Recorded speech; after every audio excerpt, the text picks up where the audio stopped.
Se acabaron ya los tiempos que vestía de amarillo, con el tricolor guardado y aplaudiendo a Ronaldinho. Y nos han subestimado afuera y también adentro cuando compran la camisa de Messi, no la del nuestro. Pero ya no es tiempo de lamentaciones ni reclamos, ya no somos cenicientas y el respeto lo ganamos. Y ya vamos, no dudes que el mundial será tu premio. Venezuela junta y unida, 30 millones por un sueño. Dueños de nuestro destino sin olvidar lo que pasaron, como Luis Mendoza, Stanley River y muchos que atrás quedaron. Y formaron una base, debieron comer las verdes, donde yo te aplaudo si ganas y te pitaré si pierdes. Donde la inversión estaba en el béisbol y baloncesto, como el fútbol sin apoyo saldría del último puesto. Pero garra y esperanza de lograr algo distinto han cambiado nuestra historia, que viva la vino tinto. Garra, fuerza, clase, goles.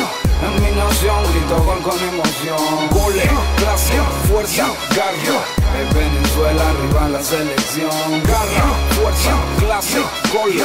Una pasión por lograr algo distinto. Goles, clase, fuerza, garra. Un sentimiento que viva la vino tinto. Se prepara el árbitro, va a comenzar pronto el partido. Vamos vino tinto, que las gradas griten, que hagan ruido. Y aunque algunas veces el objetivo no lo logremos, sí podemos, mañana con más fuerza volveremos. Ya en Libertadores estamos teniendo los resultados, nada regalado, hemos trabajado y se ha ganado. Se acabó el flamenco, lambada y tango, somos llaneros. Aquí se juega ritmo de joropo, fuera pastelero. Y aunque yo no creo en fronteras, todos somos hermanos. Exigimos se respete ya el fútbol venezolano, porque ya salimos del fondo del hueco de ese fango, porque hacemos nuestra propia historia gracias a Juan Arango. Gracias a los 11 titulares y también a la banca, gracias a los arbitrajes que muchas veces hicieron trampa, porque nos hicieron fuertes para salir del laberinto por instinto. Que viva el sentimiento vino tinto. Garra, fuerza, clase, gol.